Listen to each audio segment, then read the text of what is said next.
presenting. I don't have a fancy bio for him, but he's very involved in the startup community here in Miami. And I'm sure he will share a bit more about it.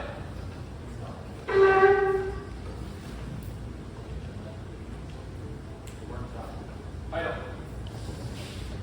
All right. Take it away. Thank you, Ernesto. Thank you guys for allowing me to present to you tonight. As he said, we're going to hear a little bit about pitching. So I was thrown into this a little bit at the last moment. Wasn't sure exactly what the audience was going to do. So what we're going to do, if it's okay with you, is I'm going to run through just very quickly some fundamental, simple concepts about what pitching is and how to do it. Probably some things you've heard before, but we're going to peel back a couple layers and hopefully provide some insights and that can help you as you're building your pitches and going forward out there in the real world. Because the fun and tough part about my job and your job as presenters is almost no two pitches are ever the same. So it's good to understand some of the fundamentals, and then you can really tailor your pitches from there.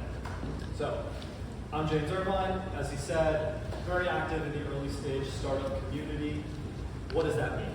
So, like most startup people, I have my hands in a little bit of everything. So I got my start running pitch competitions.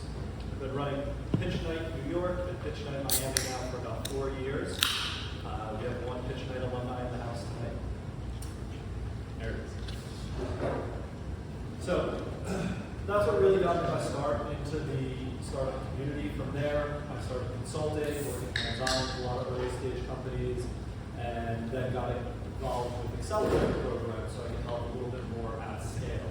So I run the Founder Institute chapter here in Florida. For those of you who don't know, Founder Institute is the world's largest pre-seed accelerator. So we really focus on taking those ideas and bringing them into fruition through the program. I work to support Shrimp Society, Seaworthy Collective, and New Chip out of Boston, Numa out of New York, and I'm missing one, but that's fine.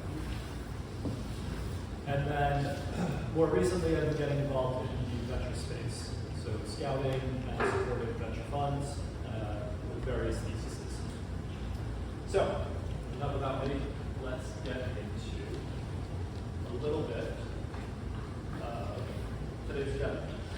So like I said, we're going to cover some of the fundamentals. We're talking about pitching, why it matters, what it is, and then a bit of how to do it, and then we'll get into your Q&A so we can really tailor this to you guys. So, one of the most important and favorite things about pitching is keeping it simple. It's a fantastic quote from Albert Einstein, where if you can't explain it simply, you don't understand it enough. Most of the people you're going to go into a room with, you know a lot more about what you do than they do. Occasionally you get lucky and you're going to present to somebody who is an expert in your field, and you can skip a lot of the fluff. Most of your pitches, you have to include a lot of fluff, and you have to keep it very simple. There's a fine line, though, between over-explaining and just delivering a clear, simple explanation so they get the picture. I see one of the most common mistakes is people over-explaining, over-educating. The pitch going 10 minutes where you're drilling multiple points on the problem, multiple features and how it works on the solution. You get lost when you do it that way. You want to keep it very simple, very concise. They get it, you move on. So that way, the important things are easier to stick out in the mind.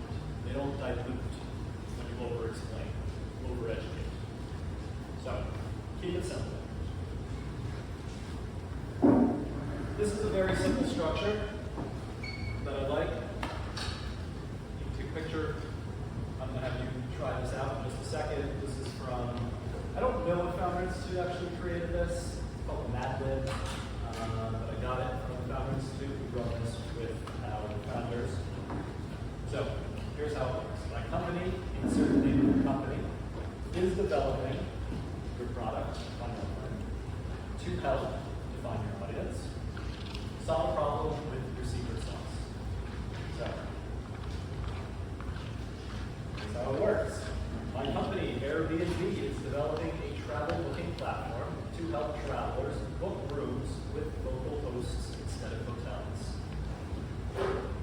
Very simple language. Notice a travel booking platform. Right? You call it what it is. Don't get fancy, don't get creative. Defined audience. One word. Travelers. Solve a problem. You need to book rooms. And then the secret sauce is both of those 7 points. Right? Very digestible. So I'm going to have a couple of you try this format out. Anybody want to be brave, or should I just call it somebody? Say your name before you. Oh, yeah, my name is Elias Energy. Okay. Have a go. My company, Venture Out, is developing a virtual reality offering that takes people into outdoor environments to help them have easier access to an outdoor experience by drastically reducing financial, logistical, and capability hurdles with leveraging extended and augmented reality technologies. Okay. Thanks for sharing. Anybody want to weigh in on how that went? Was it clear? Did the framework work? Thought it was No. I got a little lost. Yeah. So the secret sauce was a little long. I think everything up until the secret sauce was good. I understood very clearly that you're a platform. I understood who it's for, your target demographic, people wanting to get outdoor experiences. Didn't really understand how you were delivering that. So I would, again, clear, concise, very simple. So distill that down. Try to get the secret sauce into just a few words to deliver this. Anybody else want to have a crack at it? Go ahead. What's your name? Izan. My company on-site is developing a travel platform called Modern Female Travelers, Good. connect with local influencers to achieve authentic concierge experiences. All right. Pretty good. Clear, simple. So you get the gist of what we're doing here. It's trying to just boil it down, distill it down to the essence. Right? And you can carry a lot of these things in marketing materials and websites and all that stuff. So translate that one. So, why does all of this matter? The fundamental thing about pitching is people get this wrong. They focus really on what they're trying to say, what they want to say. The best way you can be effective is to ask yourself, how is this being received?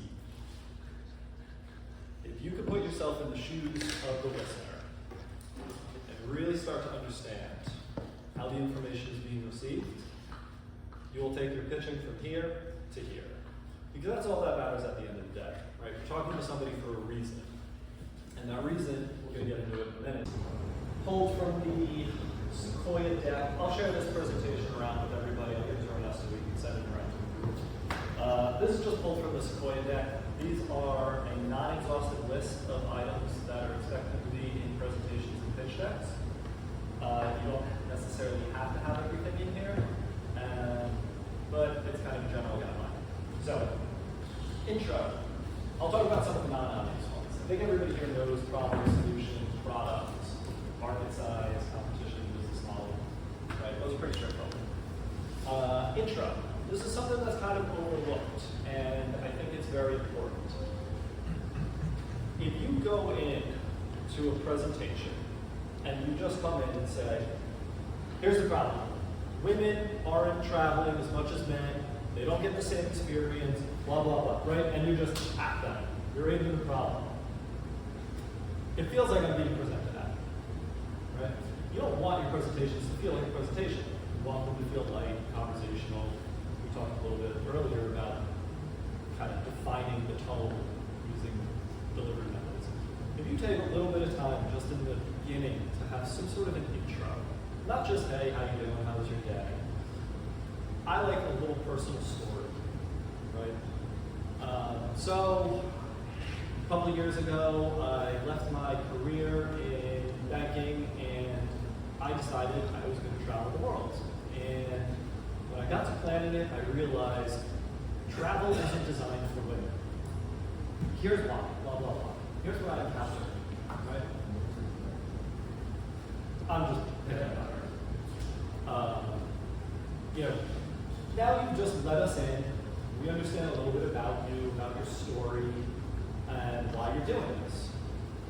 There's a great TED Talk, I don't know if anybody's seen it, from Simon Sinek. He talks about leading with why. I won't go into the whole thing because I won't do nearly as good a job as he does, but it's worth checking out. And leading with whys are important. So having a bit of an intro is always a good habit to have. Depending on the audience, there's other things you could do. You could ask a question. Sometimes it's fun to open up with a, hey, did you know, right? Or you can talk about something relevant that maybe just happened. Let's say you're, I don't know, somebody shout out an event that's in the news. Elections. Elections. That's from Congressman Al Smothin. Tell me who will vote tomorrow. There you go. Exactly. Now, do you want to go wait in the polls for 3 hours to have some old lady take forever and miss half of your day? No. Problem is, polling hasn't caught up to the modern day. I want to vote from my phone. Well, that's what we at Easy Poll have created, right? So you can just kind of get into something and have a bit of these intros. It really just makes the conversation go a lot smoother. I'll take questions in just I was going to say, the intro kind of segues into the problem, right? Exactly. It could kind of be the same slide, actually. It could be, absolutely. Yeah. There's different ways to deliver it. Yeah. It could be before you present, or it can be right after the problem slide. But yeah, like I said, generally you just want something that breaks the ice a little bit. Personal stories work great because you have that why in there. But then there's other devices as well. We could talk more about those. Like I said, I'm not going to do a deep dive on any of this tonight. Another one that's often overlooked is why now. Why now can be really important and really effective when done right. So the way to do a why now is you want to take some of the macro forces of the world. And typically what those are financial/economic, right? Political, and societal, and technological, right? Those are kind of the 4 categories. So what does that mean? So technological is something like NFTs, right?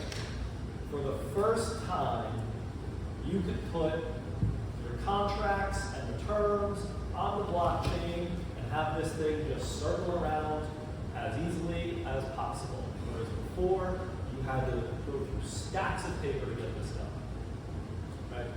This is the first time this technology is available. Now's the time to do this. Financial would be something like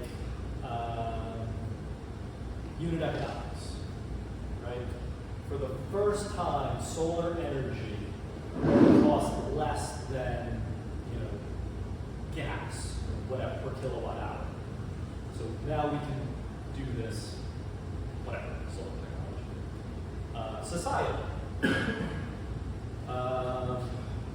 For the first time, there is a huge emphasis on getting more and more women and minorities into executive roles at Fortune 500 corporations. So our HR platform is designed to do that, right?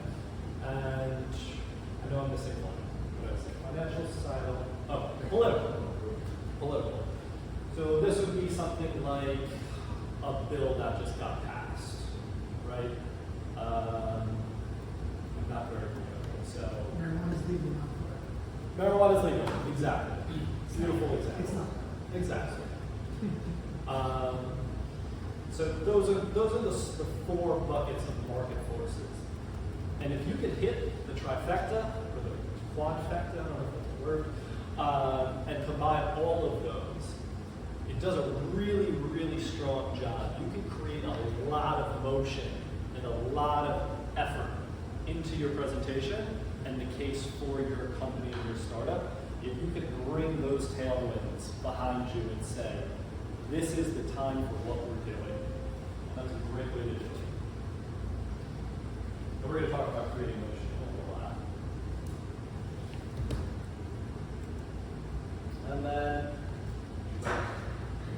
sales pitch differs a little bit from an investor pitch, but they are very similar.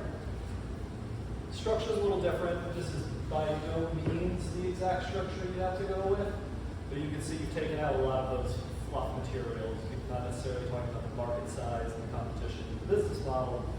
You're more going to talk about the problem, why you guys are the ones to deliver this product, service, etc. The value prop that it brings to them.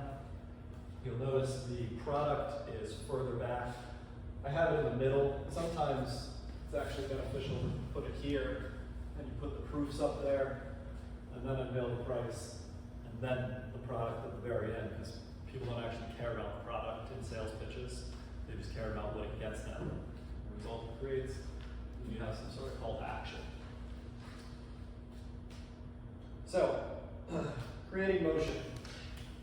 This is another more advanced tool, but it's very effective. You can wrap your mind around it and use it as you're building your pitches.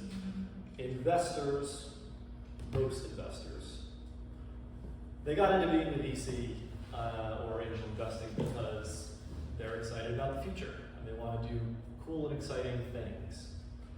So if you can get them excited about what the future looks like with this technology in it, you have a much better chance of getting them excited for the second meeting or the call to action of closing or whatever that might be. So a good way to do that is to bounce between what is and what could be. So you simply take them, this is what the world looks like today, this is what the world will look like with this technology in it. This is the problem that the organizations are having currently. With my solution in that organization, they will create these results. The market is this size currently, but with your money and a big push, we can open up all of this pocket of opportunity in the future. We could be worth this much later on. And then, blah, blah, blah. Right? So you see how that goes. Kind of ping pong back and forth, bring us into the present. Maybe the present is a little drab, and the future is a lot of fun. Right? Help get people excited, helps create that motion, helps get people excited. Another thing, incorporating descriptive language. It goes a long way, people overlook this. Where you can, throw these things in. This is a very, very, very short list of descriptive words. If you go on to Google and you Google descriptive language, you'll come up with thousands of words. But incorporating a lot of these into your pitch and the way that you speak really helps bring it to life. Makes it more fun, makes it more engaging, and it helps create that motion that we keep talking about. So these are the three buckets: visual, words that describe things that we see; auditory, words that describe things that we hear; and kinesthetic, describing motion. So, any questions on what I just presented? I know I threw a lot at you pretty quick, but like I said, I wanted to get through this kind of quick so we can get on to more pertinent things. Yes? For visuals, right? When you're presenting, and I know body language is a key factor, but how often should we use our hands? I'm like a very, I talk with my hands a lot. Yeah. But I watched a TED Talk where it was like, do like half. Like Yeah. half. Like at what point should we? Great question. I'm handsy too. I have to fight the urge. See, I can try to lock in here and keep it there. Yeah. The important thing is not to be all over the place. So you can use your hands almost as much as you want if you're using simple controlled motions. Right? As long as you're not out there flailing all over the place, that's when it becomes distracting. But if you're just using your hands in kind of a calm, simple way to emphasize points, then you're really not doing too much risk or damage. And it depends on the medium as well. What's great about Zoom is you can just tilt the camera up a little bit and your hands can go wild under the table, right? And they can't see it. So you just, as long as you're sitting there, you're not fidgeting in your chair, you, hope that answers the question. You had mentioned that sometimes in the meetings they may try to derail you, so can you give me some context of why they would want to do that if you secured a meeting? Not intentionally. Okay. Not intentionally at all. What I more meant by that is you want to have, when you go into a meeting, right, what we talked about early on, you want to have an outcome at the end, right? Second meeting, an introduction, commitment to investment, whatever it is. Your job for that 10, 30, 60 minutes is to keep them on track and move them towards that desired outcome. Now, just by nature, they may want to start talking about all these other things.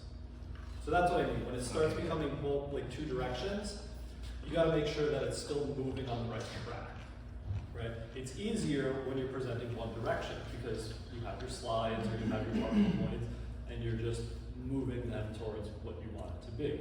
Once it becomes back and forth, it becomes a little bit harder sometimes. You have to be more aware of what the points are and where the conversation's tailing off to, right? It may not be beneficial to get lost in the weeds on the tech stack that you build the product on if you're trying to close an investment check or a second meeting, right? Maybe it is. You don't know who you're talking to, right? So you just have to be aware of that outcome and keep them, try to keep the conversation on track to what you need to talk about. Of course, don't be rude and don't answer their questions and all of that, but yeah, that was more of just like a consideration of try to keep it your meeting, not their meeting. Just to kind of piggyback up, the thing that's on me is like practicing here. That way you can really see your hands in action. Yep. And you see how it's talking? Like it's with the cadence to make a point. Or to count something out sometimes. Rather than just, And it's happened to me a bunch. It's sometimes they just don't know. Yep. And they're trying to poke holes to see, are you a scam project? If somebody's cutting you a check, skepticism is going to naturally come when those people are in that position because they've been shrewd investors and skeptics at times, and they vet whoever they give their money to. So don't even take it. You know what I mean? Especially like I'm in the Web3 NFT space. People are like, this is funny. Is this even like real technology? And like you have to explain to them that yes, NFTs are much more than just a monkey picture. Yep. It's actually an underlying technology. It's another layer of the internet. Once you kind of have bridged that knowledge gap, then they feel like curiosity. Tell me more. Explain this. And you kind of refuse the That's a great example. I think you make a really good point, right? They try to poke holes, they're going to try to do these things, and sometimes it's just they actually have these questions. But a lot of an investor's job, because they see so many pitches, is to poke holes and find reasons not to invest. So, to William's point, if he goes into a meeting and starts presenting, and all of a sudden they're asking questions about, are NFTs a scam, and what's the real use case of this? He could go down a rabbit hole and discuss that and defend NFTs that Web3 is not a scam for 30 minutes, and then he hasn't accomplished anything in that meeting, because at the end of the day, maybe he convinced them, maybe he didn't. But if he can address it clearly, succinctly, and loop it back on the track to his next point, to then say, no, NFTs aren't a scam, of course some of the pictures are a scam, but here's how we're actually using the technology. It's a software, and the application of our software is to do X, Y, and Z, and create efficiencies and time savings and cost savings for these people in this industry, right? Now you're right back in it, and you're moving forward. So you see the difference? Yeah, would you also just piggyback on that, like try to connect from a feeling perspective rather than a logical perspective? Because there's just so many potential, holes they could be watched. Would you propose to say just capture them emotionally first early on, and then maybe that just reduces? Yeah, absolutely. There's, like I said earlier, there's 1,000 ways it can go. No two pitches are the same. So this is part of just getting good at the fundamentals of it, and really having what I talked about in the beginning, that end result in mind. Having that game plan to get to that end result really, really helps keep you on track in these meetings. Whereas if you just kind of know your talking points based on the structure of the deck, but you don't really go into the meetings, you just vaguely know I need to get $500,000 in the next couple months. That's not as good of a plan, right? You want specific meeting plans. And sometimes, like, you can anticipate some of those question points, right? Like, after a bunch of meetings, I anticipate people to ask me, well, to explain to me how is this different than the motion pictures. You know what I mean? So I kind of weave that into my explanation and presentation, and I use similes and examples from past evolutions of technology, like when the MP3s and the iPod came out, moved on from CDs, and Winamp players and desktop. This is the next evolution of that. Here's how it works. And then pretty much you anticipate some of those question points, right? It's the same with VR, metaverse. Like, I've read a bunch of articles, and there's a fraction of users, okay? Where if you can address that and explain how yours is different, or is an upgrade to that, as part of your pitch, you're not even gonna come at you with that question. Like also to your point though, I feel a lot of founders, as founders, we need to do our own due diligence in understanding investment theses around the bigger pitch. Because some of them already have understanding exactly what your product, your market, and exactly what you're building for, so that you will not have to waste your time explaining or educating the investor. You just have to give them exactly how you're going to build it differently, how you're going to back your money, essentially. So I would say that's also a component to making out barriers and concepts. Absolutely. Understanding your audience is key. So to Andrew's point around thesis, right? If what was your industry again? Virtual and augmented reality. If you go into a biotech fund and start pitching that, that's a tough out.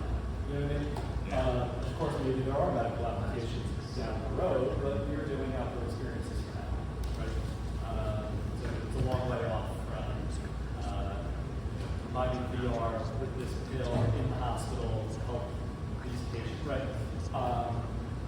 So thesis matters, but then combining what Andrew and Walt were just talking about, when you get good at pitching and you've done it a bunch of times, like I said, the best people, their pitch starts over here with some of the fundamentals, and then it ends up over here. Because what happens is, you get out into the market, you start pitching, you keep those results in mind, and you're watching and you're trying to be conscious of how the pitch is being received. So you start picking up on, like Walt said, what are the common questions, right? Where are the points that they're not clear on? They're asking clarifying questions.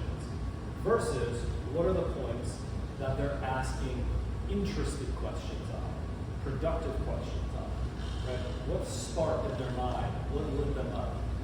And then once you have those, now you take those, you replace some of the stuff that isn't serving you anymore, and you just do that again until the whole presentation is really engaging and people are just like, yes, let's do this. Okay? That's what you want to get to at the end. And really, it's a process. Like I said, you have to go out there. You have to be very conscious and aware of who you're talking to. And the more that you get out there, the more feedback you can get, the better you can get to that end result. So that's really the fundamentals of it. You want to get the listener to receive the most relevant, exciting, valuable information. And that's going to maximize your chances. Serious question. Sure. How important is the design in the presentation? It's more pictures versus contents. The design itself synchronicity. Great question. So for everybody who didn't hear, yes, how important is design in presentation as it relates to pitch decks? Pretty important.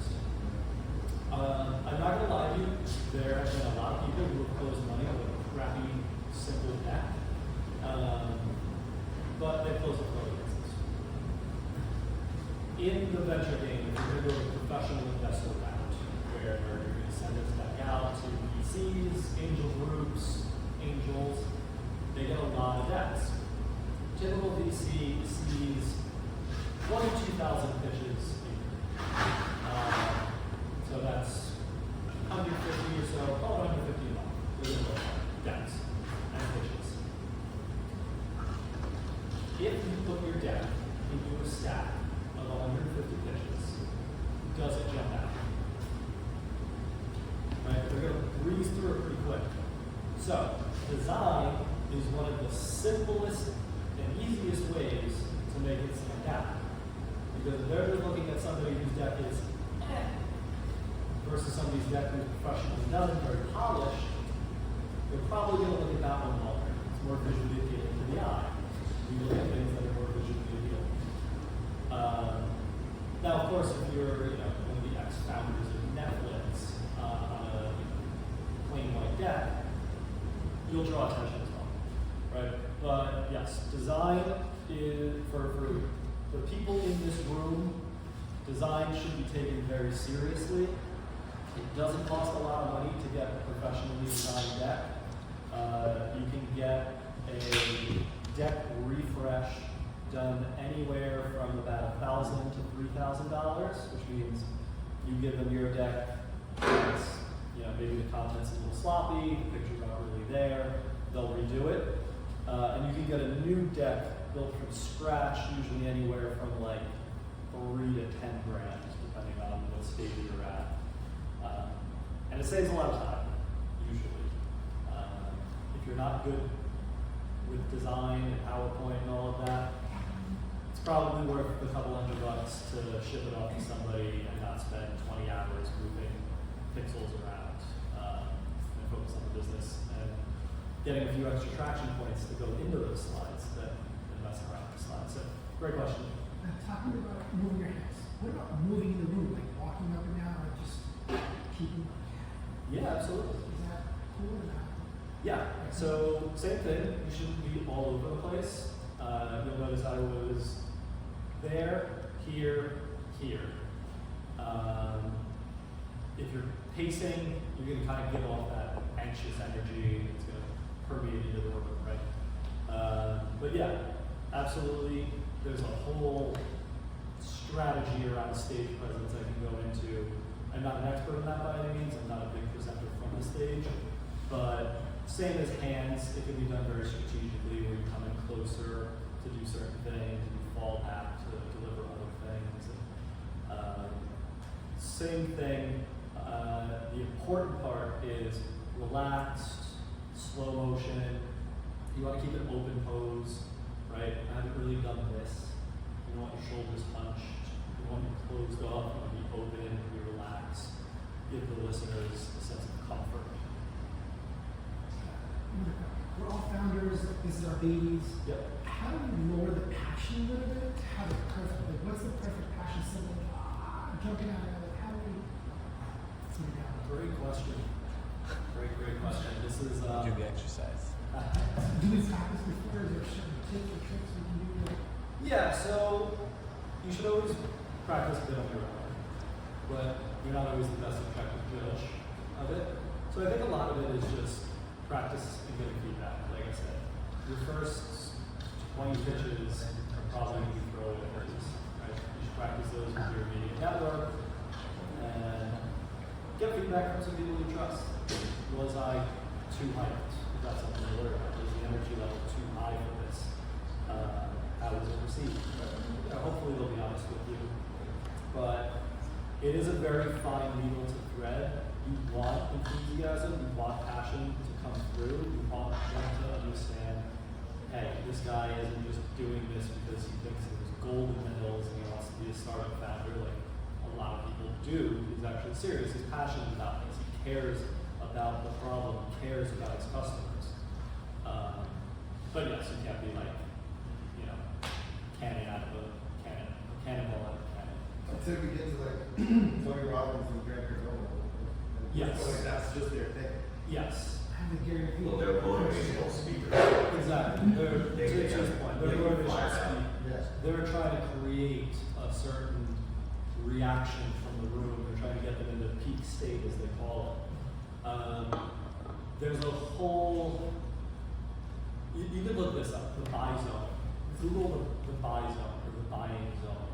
It's a sales fundamental where you basically, when you're trying to close a sale, there's a region called the buy zone where you need to get them into that buy zone.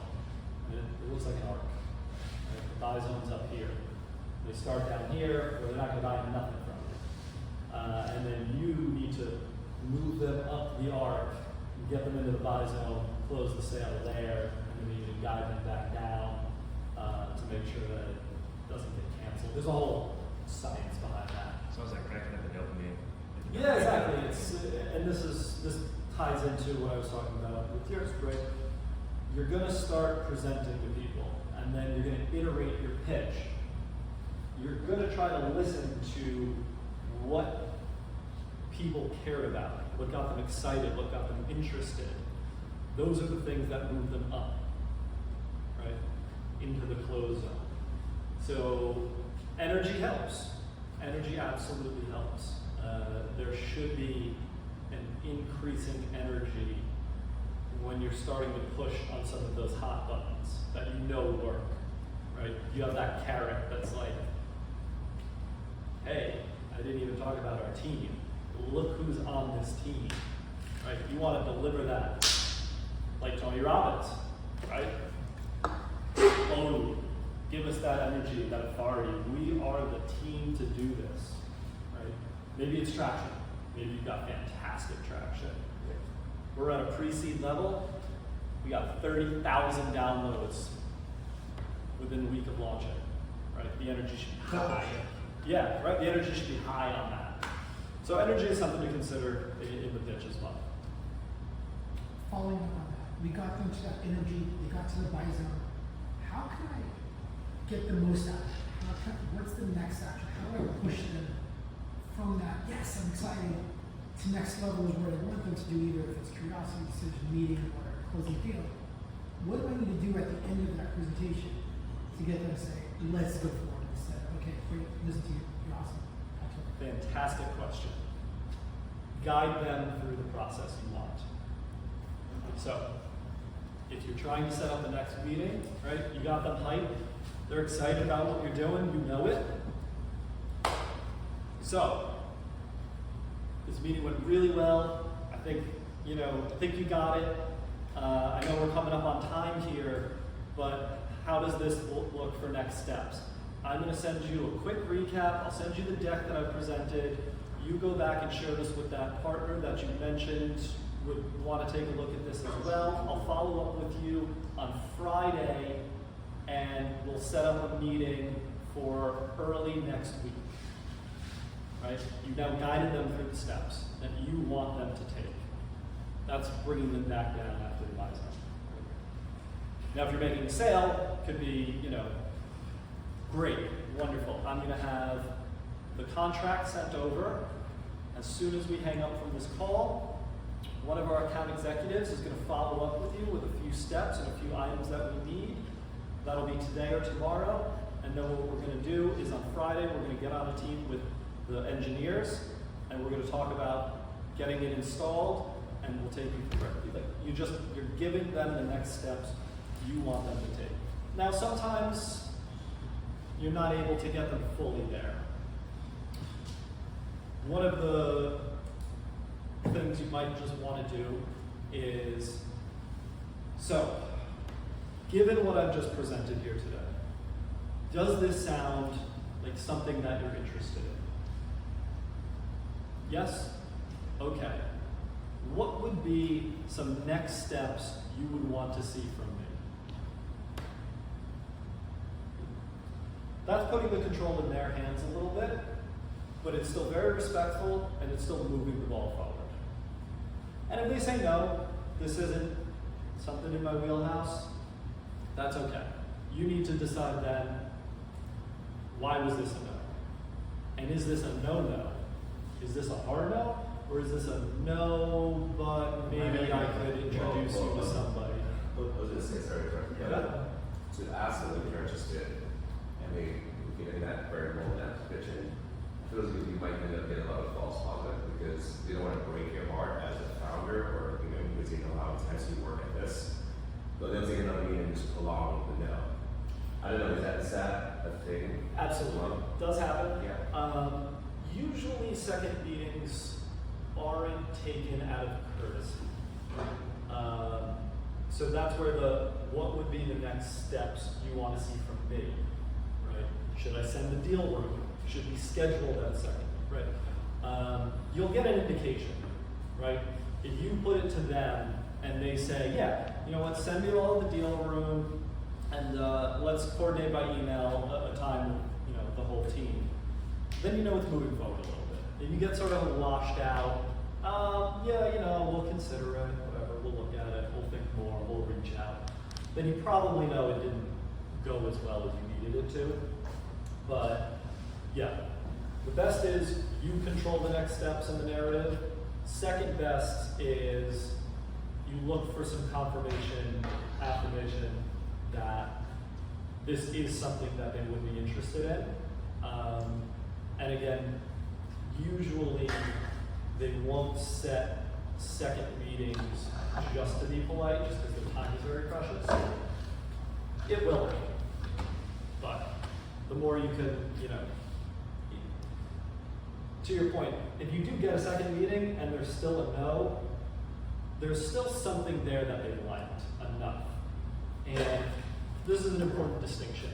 No's aren't always, no's come in a variety of forms. No's aren't just no's. You can get a no. You can get a no right now. You can get a no, not for us, but maybe somebody else. So within no, there's some gray area. And this is where you have to just kind of try to peel that little layer a little bit. The no's, you can get introductions on the back of the meeting. Hey, this isn't for us at this time, you're a little early for us. Okay. Thank you so much for being transparent that this isn't a good fit at this time. Do you know anybody, based on what we discussed, who you think this might be a good fit at this stage? Someone who writes smaller checks. Maybe they'll trade. So you can try to get other results that aren't just the next meeting or the check. You're very passionate about story and emotion given. Intro is important, wind down is important. What's the best way to get the emotional connection? Is it by asking questions to get them, hey, do you relate to this and this and this? And how often should I ask you? Yeah, great question. The answer is it depends. So if you know, remind me your business. Medical service. My company name is. My name is Steve Pizantes. I have a medical company called MedKick. We help older patients, take care of them in between doctor's visits, and our secret sauce is putting devices in the patient's home and nurses to call them every month. Yeah, so you can definitely do things like ask about, have you experienced dealing, caring for an elder, right? You don't want to get too personal at the gate, but you could ask kind of broad questions. Right? Have you ever cared for an elder? Yes? Okay. Well, these are maybe some of the things you've had to experience, or they've had to experience, right? You can just kind of list off a couple of pain points, or dial that pain up a little bit, get that emotion going. So yeah, you can have some of these questions to drive through that, and you can do that a couple times throughout. I wouldn't go with a full interview, but a simple, well-placed question here and there to help create that bond and show we understand these issues. Or something like a if-then statement, rather than just a question like, how many of you have to deal with the elderly or chronically ill relative? Rather than saying something like, so if you had the displeasure or whatever, if you had the experience of dealing with an elderly parent or chronically ill relative, then you know how difficult it is to care for them outside of clinical setting. This is what we come in and try to help solve. Yeah, absolutely. And then whoever has had that experience, they've already kind of, without having to say, Yeah, so it depends on the setting, right? So, like an if-then generally works better if you're not one-on-one, right? If you got a few people in the room, you don't want to necessarily you, right? If it's one-on-one, you can wait for a nod, or not. But yes, absolutely, you can drop strategic questions in. Careful not to derail the conversation. That can happen if your question is too open-ended. You don't want to get into a conversation about their grandmother for 10, 15 minutes. But maybe 2 minutes would really go a long way. It's only 5 minute demo. I keep it short. Oh, for the pitch. Oh, yeah, this was more for me. Yeah, so for the 5-minute pitch that you're going to do, I would say, what's the setting? It's going to be in a room, or is it going to be? What's the pitch setting? What's the piece of? It's a pitch deck. Setting. It's in this room. Okay. 5 So minutes. you'll be How presenting many live. how many judges? Yeah, so I would do something like what he said. Yeah. I would do sort of the more generic, If you had if any of you have had to care for a loved one, you may have experienced some of these issues. Right? Or they may have experienced them. Right? And then maybe like a market stat. And I did a Currently, there are That shit. X number of millions of people, people this age having to care for people this age in the U.S. or something, you can kind of get into it that way. Problem, blah, blah, blah. Or X percentage of the population is in this category that needs outpatient care. Yep. Thank you for the presentation and the concepts. I want to push a little bit against it. I'm curious about your comment. I feel that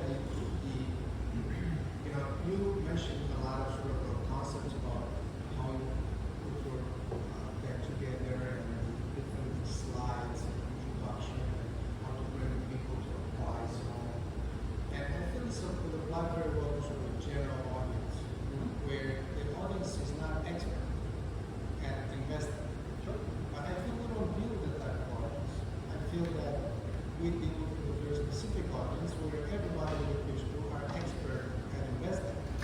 And I feel that a lot of, I'm curious what you think about it, a lot of these sections are outright dismissed because they don't hear it. So the investors would give a rat's ass about the intro, for example, because they're very well familiar with the type of space that they're interested in. They have very strong preconceived opinions.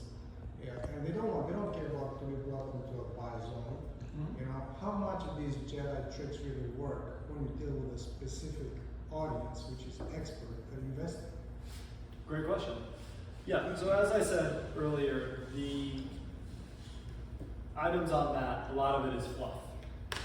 If you're so lucky to just pitch to experts, yes, a lot of that can be taken out.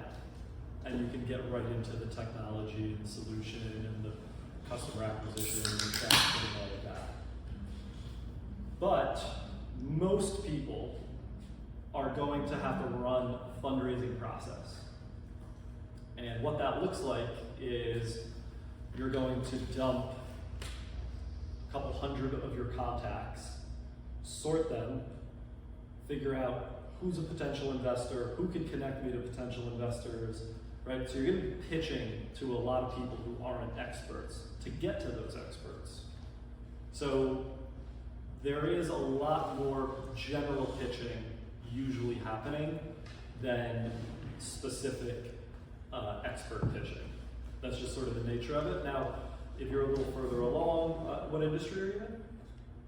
I'm in the technical industry, and that industry, but when I mean experts, I mean investing experts, not experts in their space. Yeah, so investing experts and experts in the space. Professional experts. Professional investors. Professional investors. Right. Yes.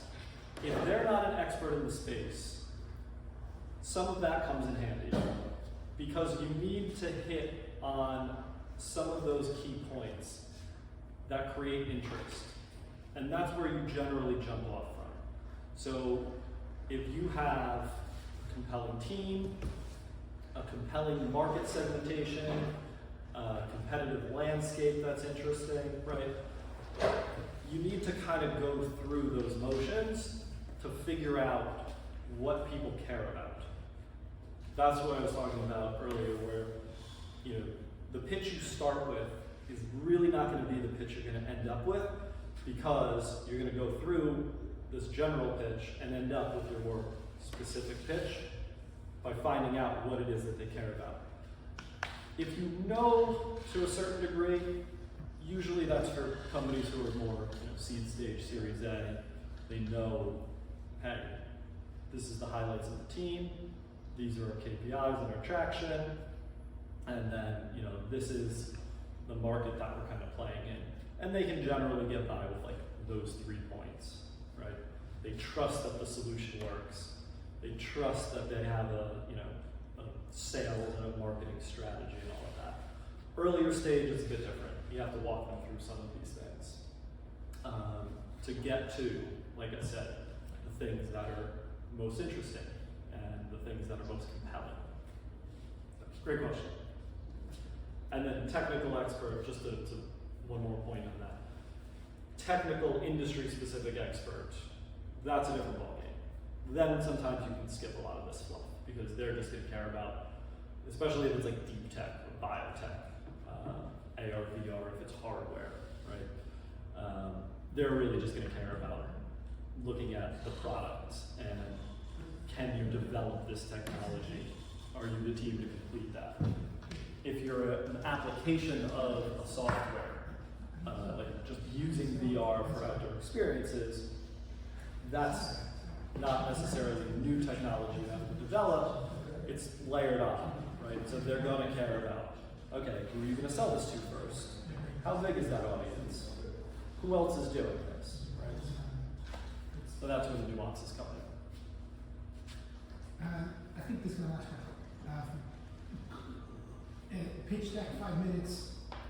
How much can we add the funny stuff to it to crack, a lot for something? And then what about, can I put pictures of myself like at the end of like me like stepping on it, like we're gonna crush the market, something funny stuff.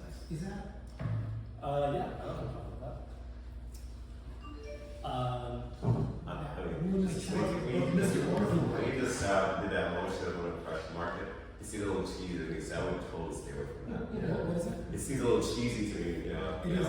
Yeah. So I would stay away from getting it to the point of what you're trying to build. At this point, as you said, they don't have much time, they don't have much patience. They see so many pitches, it's ridiculous. So just get to the point. Yeah. I would But ask you're for experts, that, though. I'll asterisk that respectfully. If you can show a little bit of your personality to come through, so it's not just a regular vanilla boilerplate pitch, I think that's, usually helps create some memorable moments. That's what I need, just something to remember, to remember. It's a very thin line to thread. And here's the thing. You're gonna present to a room. So you're never gonna hit that 100. You know what I mean? 20% of the room might hate it. But if 80% loves it, you made the right choice. There's no real way to know. That's the fun part. But yeah, I would say, be yourself. Be aware of, keeping it professional versus trying to have too much fun with it. Forced fun always feels awkward. But if you're authentic and, you're just doing what you would naturally do and it comes across that way, you'll generally be okay. What's your feeling on the team slide where you don't have necessarily employees or co-founders, but you have collaborators or folks that you've outsourced some work to? Is that you? If I'm understanding the question, if you don't have a core team and you're just using like dev shops and things like that. Or collaborators, if you advisors, just. Yeah, so I would share what you have. If they're notable, brag about them. We're using the dev shop who developed the app for this company who just raised $80 million on their Series A. Right? They're building our product. Or we've got this advisor who's C-level at X Fortune 500 company.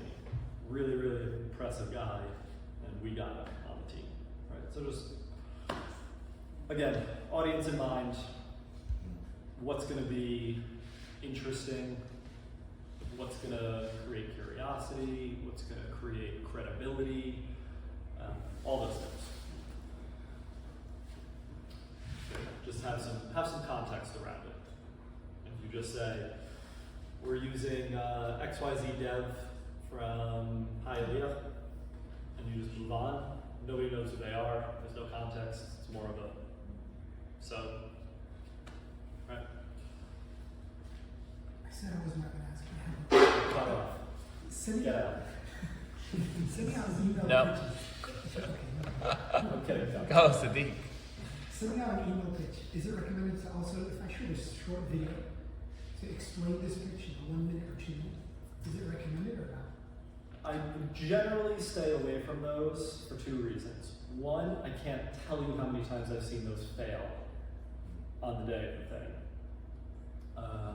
Two, we'd rather just hear you.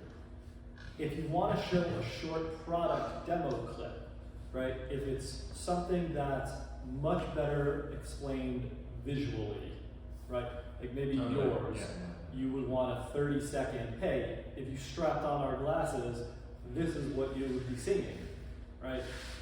It's very hard to describe being out in the Wyoming landscape if you've never seen it, but dropping you out into this remote, beautiful place, I can show you that in 30 seconds. Sometimes if there's a lot of like workflows, that there's like a reason if you're software or something like that, where there's a reason to show like, here's a quick 30-second demo of like, boom, boom, boom. Like, let's say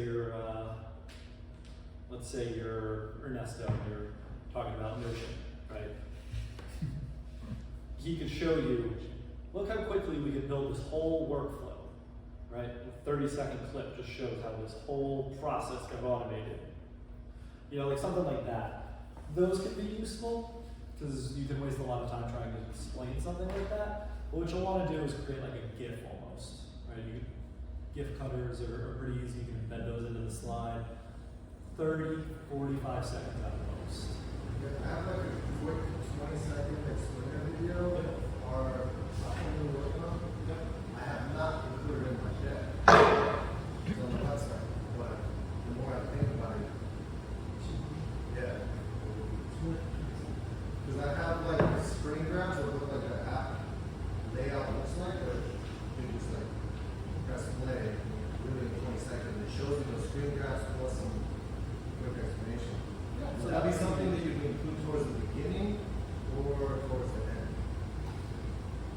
towards the beginning. So if you follow sort of the typical structure where it's intro, problem, solution, how it works as product, you probably drop in there.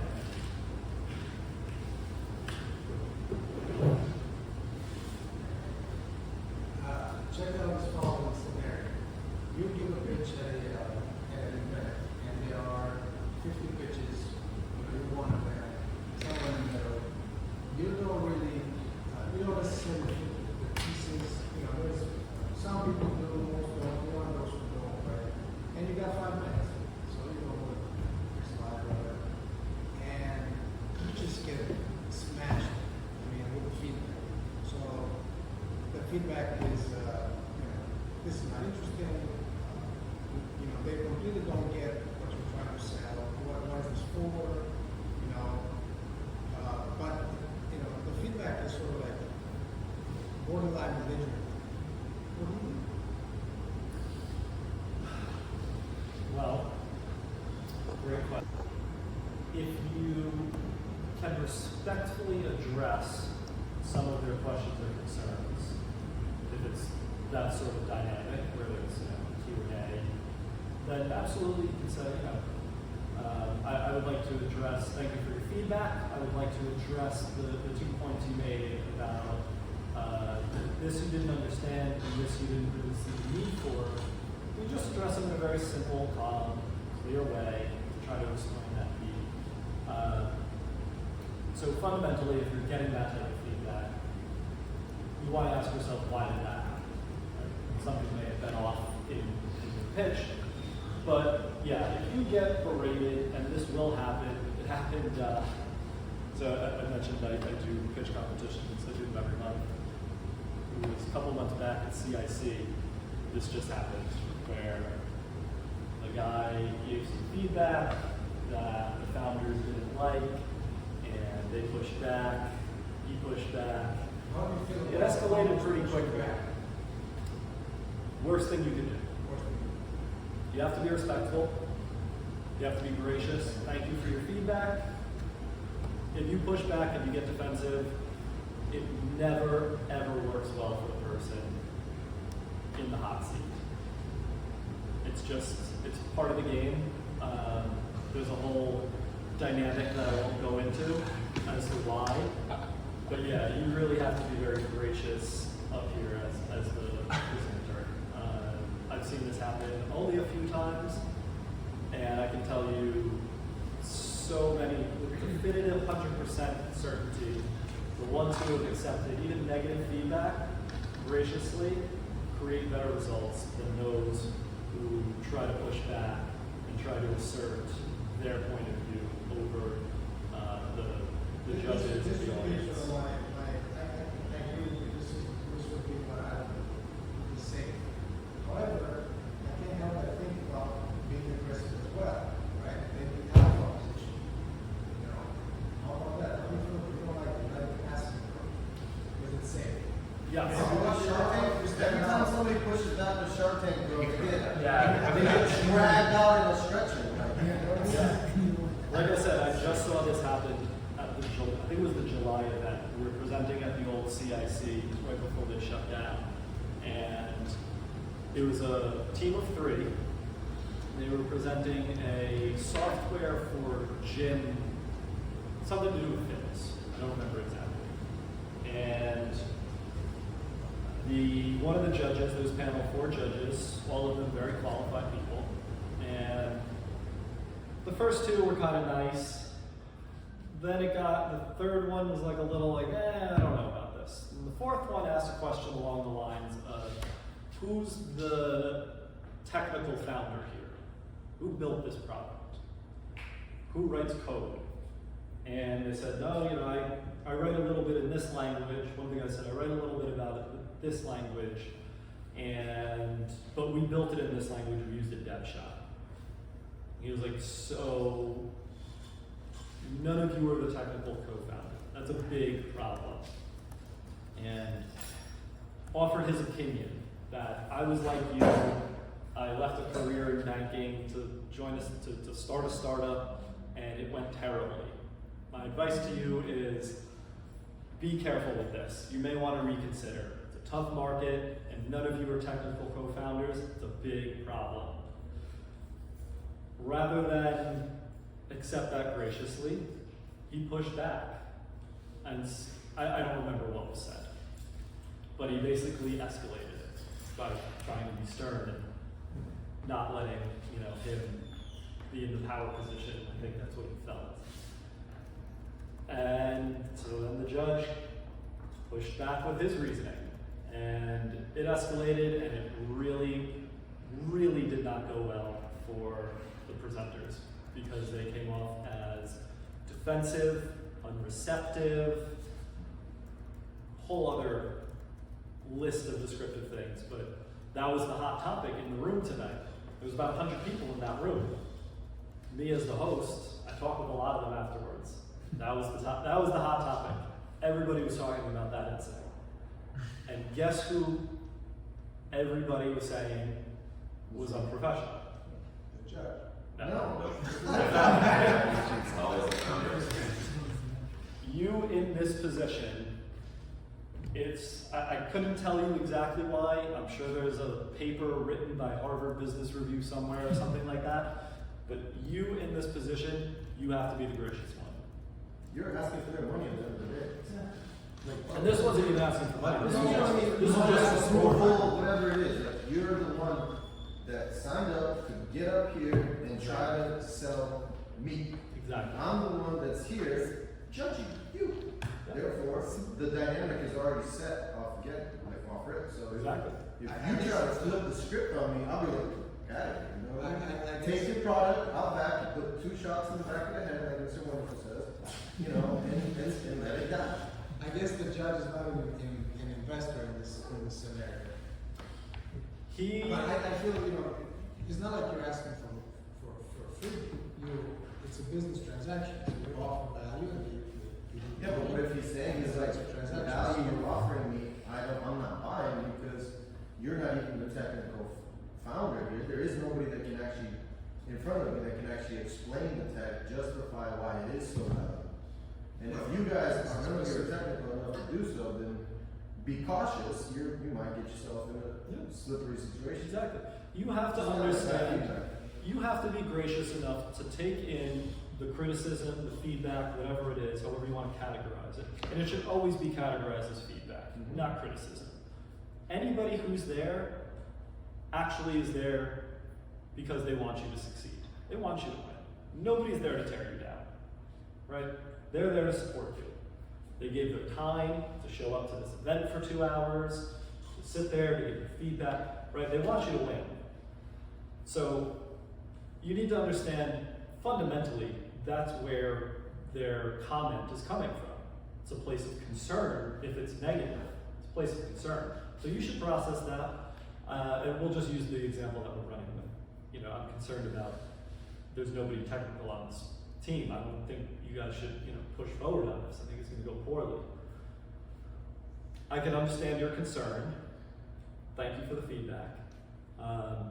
We're pretty confident in the dev team that we chose, and what we really plan to do is to get over that hurdle with showing the great traction that we think that we're presenting to you today. And once we get the investment, we already have some candidates for CTO who speak this language. That's going to be one of our first hires, right? That is a much more productive response than saying, you're wrong. Maybe you're not qualified to be a judge. That was one of the responses. That was yeah. Yeah. Didn't go over well. I'll share some, I sat in that hot But chair. you're gonna have to negotiate with these people. Negotiation is different. That's if you get the If you official, start like weak like this.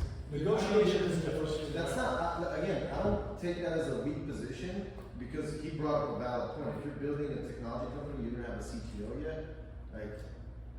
you fucked something up. Pardon me, but when we started out, for the first few months, my former CEO was like, we don't need a CTO. I got this. I'm gonna hire a dev team. And they got it. And they did it. For 4 months, they fumbled around and didn't get it. And then like, I eventually pushed. I was like, you can't be in a tech company with no CTO. And like, that's just real. So you just gotta just, I don't Only think brought it it's up earlier, right? The investors, most of their job and how they spend their day is poking holes in things, right? They're looking for feedback well. Oh, yeah. Forget it. Game You're over. difficult to work with at that point. Why They would can work with you, you Yeah. made some changes around. Yes. Suggest. The journey you guys are about to embark on, fundraising, building a business, it's so difficult. There are so many things that can trip you up. And in investor land, it's a really, really tough hill to climb. You're in there, like I said, with 100 other people, 10 of whom at any given time are strong contenders, right? They're building something comparable to you, not comparable necessarily in the technical space, but comparable in investment terms, right? They're at about the same traction, about the same potential return if things go well, right? So they can only write one check out of that basket. So if there's anything that raises a red flag, you're running the risk of putting yourself down at the bottom of that pile or out of that pile altogether. So again, you really got to be buttoned up in all aspects, right? You've got to be on point. Your team's got to be on point. Your product's got to be on point. Your data room's got to be on point. They look for these little hurdles to say no because they have so many things in their pipeline. They have all of these check downs and these hurdles, like build a deck, that looks good, have a data room with everything I need, be punctual, be present, be charismatic, be receptive to feedback, right? There's always these wacky stories, half of them probably aren't true, but there's always these stories about how these VCs or these investment bankers will take out clients and they'll pay it's their favorite restaurant, they'll pay the waitress to mess up the guy's food order or be rude to them or whatever to see if they'll fly off the handle. They're looking for these little things to just say no because they've got 50 other people in the queue looking to take that spot. So yeah, it's not, being kind, being courteous, being professional is definitely not a place of weakness. You're talking about negotiation. Negotiation is a different thing. You can absolutely be very stern in negotiations, but you have to get to that point first. You can still be polite. These That's initial, stern. yeah, of course. These initial meetings, these first meetings, second meetings,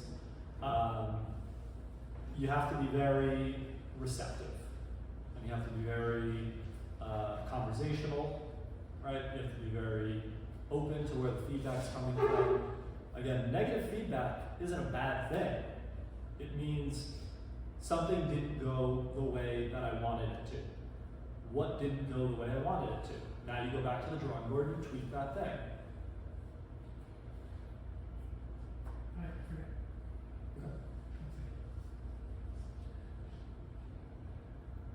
I was just gonna share, I did a pitch here, what was it, 6 months ago, something like that? Something like that.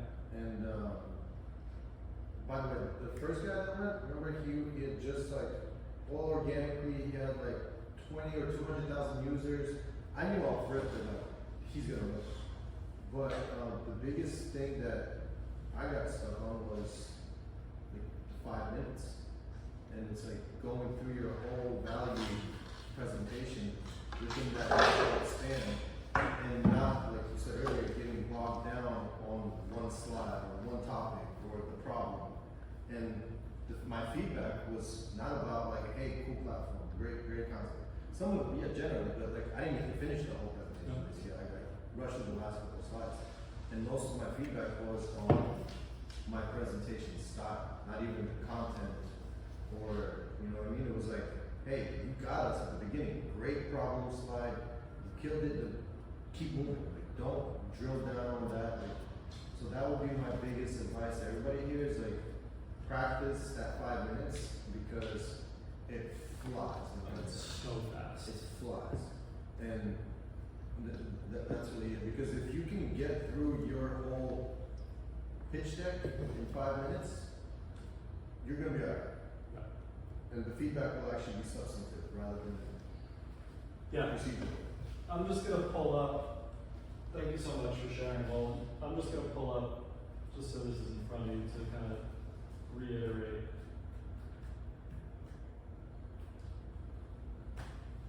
First one, you gotta get over that hurdle. You can't go anywhere without it. So good structure for 5-minute pitches. Like I said, I coach hundreds of founders a year on their pitches. And a lot of them are too cluttered. A lot of them have too much information, too much text. It's that thing we talked about early on, overeducating, right? Keep it simple. As a rule of thumb, and this is just human nature, this has nothing to do with pitching investors or anything, this is just human nature, the way our minds work. We tend to bulk information. So let's say you read Harry Potter. You read a Harry Potter. You're really only going to remember a couple key things from it. The things you liked, right? Everybody will be different. Things that made you feel something. Made you feel something, exactly, right? You don't remember every chapter. You don't remember the whole thing. You bulk it. You generally know what happened. And a few things made you feel something, they stood out to you.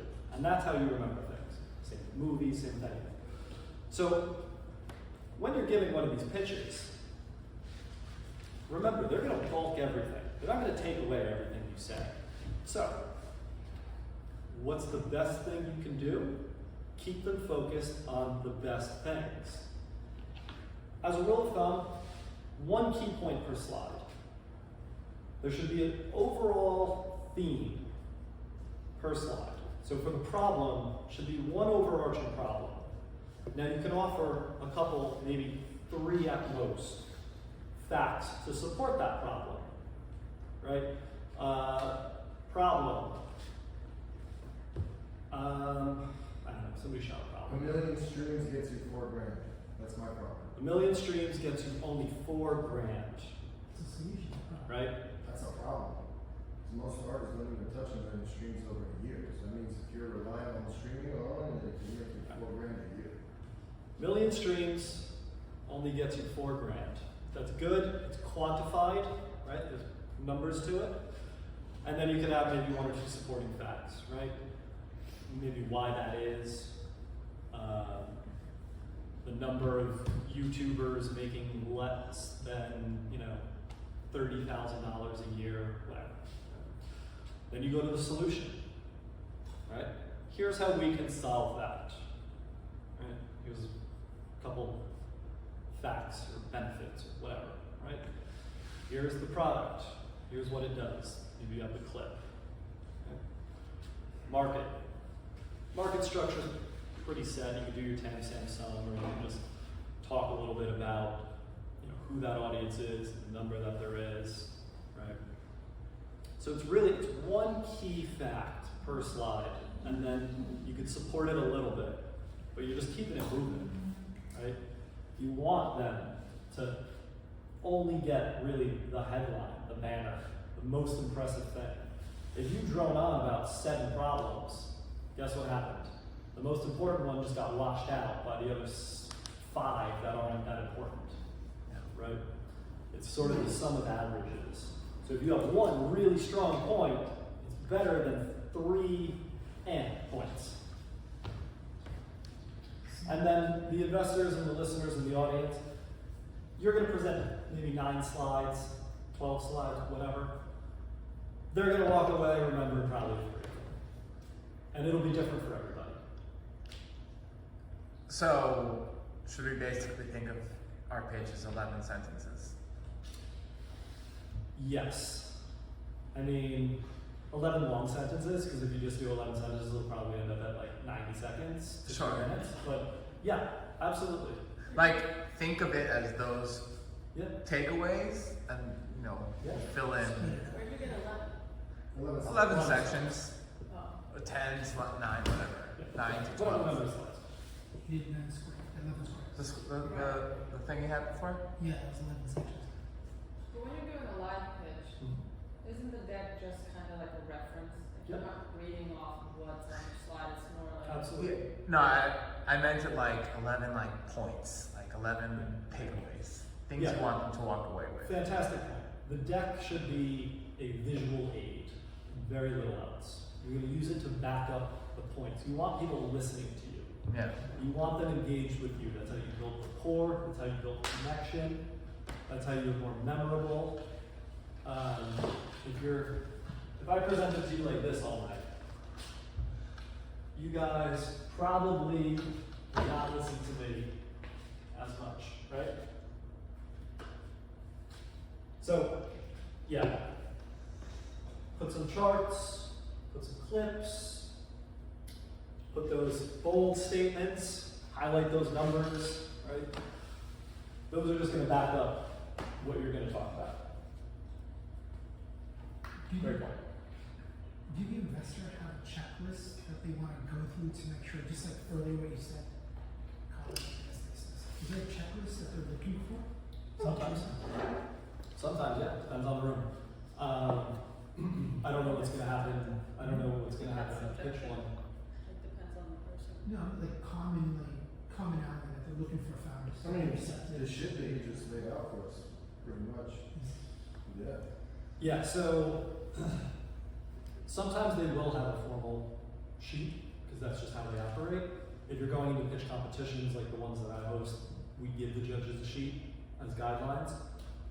If it's just an actual investor meeting, they more have usually their mental checkdowns, right? They'll take notes on certain things. These are sort of mental checkdowns, right? Do I trust this person to deliver on what he's talking about? Do I think I'll make money on this with this person? Those are kind of two of the most fundamental. It's presented in different ways, it's categorized and called different things. Do they hustle, do they shift? But yeah, fundamentally they're going to be listening to a couple things, right? Is the opportunity large enough? Is the problem a real problem, right? So they listen to different things. They all have their own lenses in how they look at things, and it's very, very hard to know going in what those lenses are. Some people really care about product market fit. Maybe they were product at whatever company. Some people really, really care about financials, KPIs. Right? Do you know your margins? Do you know your CAC, LTV? You never really know. Sometimes you can guess going in, right? If you look up their background and you're like, this person was head of product at Facebook for a number of years before he started this venture fund. Odds are he's probably going to care about the product, how it's built, and how you're shipping product updates to the market, right? Maybe not. Maybe he's now a financial guy. You don't know. But yeah, they're gonna look through. There's usually a core couple things that they're looking at, right? It's returns, team, traction, opportunity, landscape, things like that, right? And that's why you have those slides to kind of address those. And they all know, to your point, they all know that a lot of what's written on there isn't worth the paper it's written on, but it's more of a mental exercise. It's more of a sanity check. Is this person looking at the market the correct way, right? Or are they just not putting in the time and the research to properly understand their business? I will not name names because you probably know them, but I saw one of a company go on stage and say, we have a 1.1 $5 trillion markets opportunity. Right? It's a big number. Grab your attention. Here's the markets. And basically what they said is from a Google search, the outdoor market is worth this much, the health and fitness market is worth this much, and the water sports market is worth this much. And they added them together and said, because this one's worth $800 billion a year, and this one's worth $400 billion a year, and this one's worth $300 billion a year, we're playing in a $1.4 trillion space. And again, I'm not going to tell you what they did because you'll be able to figure out who this was, but they have a very, very simple rental equipment business. It's not a 1 point. Maybe if you got the product into every person in the entire world's hands, maybe you'll do 1.5 trillion. But yeah, that's one of those sanity checks where it's like, okay, no. You know, you would be much better suited saying, you know, X number of years, this many people go to resorts and participate in these types of activities. We're going after this demographic for this many people, and we think we can get into this many resorts and this many users per day, and do like a nice little like bottoms-up thoughtful calculation, showing that you've done some research, right? So there's not 100% right answers when it comes to a lot of those slides, market, competition, etc. But you can do damage if your sanity check is way off. Because they want to see how you're thinking about things. They want to see how they want to look through your eyes. You know, how are you looking at the market? How are you looking at the opportunity that's in front of you? What's your plan of attack?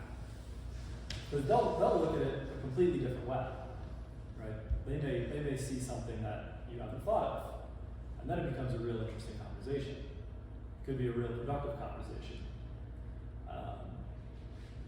So yeah, there's a whole. I could do a whole other presentation on just the ins and outs and the nuances of some of these slides and content. But again, it boils back to what I said earlier. You know, you start with your presentation, your assumptions, you have a bunch of meetings, you see what registers, what doesn't, and then you iterate and you change those things. And you get it to a place where that deck and that presentation is talking about the most important and the most on point, the most relevant things, and that's when you really start to gain some momentum. Yeah. A fun little strategy is to make a list.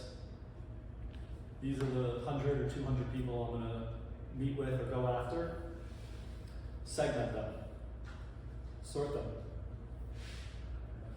These guys at Sequoia and Andreessen in the fintech department, these are the guys I really want. If I can get these guys, we're off to the races. And all the way at the bottom is, you know, your cousin Joe who made some money in real estate and maybe will throw some money at this, right? Start at the bottom, work your way up. So by the time you get to the top, you're really good at pitching and you know what the right content is. Maybe that market size slide has now been re-engineered from that Google search to a bottoms-up calculation, right? Maybe that competition slide has now been whittled down from you listing the 10 features that you do versus the 3 features that the competition does to just show we do this exceptionally well and everybody else is only doing this. We're the only ones doing this approach right now. So there's things that change throughout. And that's, like I said, why pitching is so difficult, because I can sit here and I can give you these structures and I can give you all of these advices, but at the end of the day, the best presenters and the most success is going to be created by those who go out and are just receptive and learn from the person across from them. How is what I'm saying being received? Right? What is interesting? What is compelling? And then you take that and you just hammer that point over and over and over again. Like I said, they're only going to take away a couple things, probably 3 things, maybe 1. What is that 1, 2, 3 items you want them to remember? Hammer those points. And you may not know them yet. That's the discovery process. Yeah. We have time for one more question. My resident question asker? I have no questions. Okay. What's your deck review fee? Deck review or deck design? So deck review, I'll do for free. Anybody here, you're all shrimps, send it. I'll give you some feedback. I have no problem with that. I'll put my email here. Yeah, you just want an opinion. You just want an opinion. Send me your deck. I'll be happy to give you my 2 cents. If you want a deck done, so a deck refresh, which is you have your deck, you have most of the content there. I don't have to go build financials and do your market research and all of that stuff, your competitive research. It just needs some content optimization, some design work. Then that is $1,500, unless you have a lot of number of slides. That's for 12 to 15 at most. It's like 20, 30 slides. It goes up. And then if you need a brand new deck built from scratch, that starts at around $4 grand, $5 grand. I forget. We just changed the pricing.